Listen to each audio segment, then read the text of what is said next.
Anong song ni Sarah ang gusto mo makakollaborate siya? Kasi ang pinaka, sinasayaw ko po siya before nung nagbabakasyon ako dito sa yacht.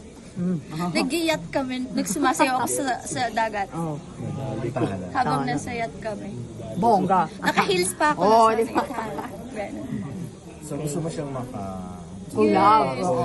Baka po possible kasi nagawa ng SB.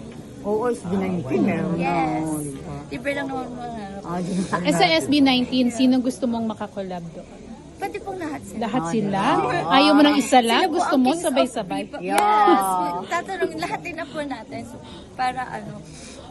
Bongga. Anong Yeah. song naman ng SB19?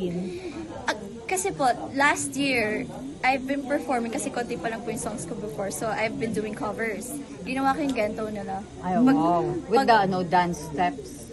Chorus lang po. Kasi, mabilisan po, biglaan yung mga events namin and we needed, halimbawa, 3 songs and I only had 2 songs during that time. So, kailangan ko mag-cover. And naisip ko po rin, since I'm a rapper din. So, nabitan ko yung song na yun. And sumikat din po kasi yun nung last year pa. Sino ang pinaka-cute sa SB19? Lahat po sila. Isa lang. Same. Yung pinaka nga. Pinaka.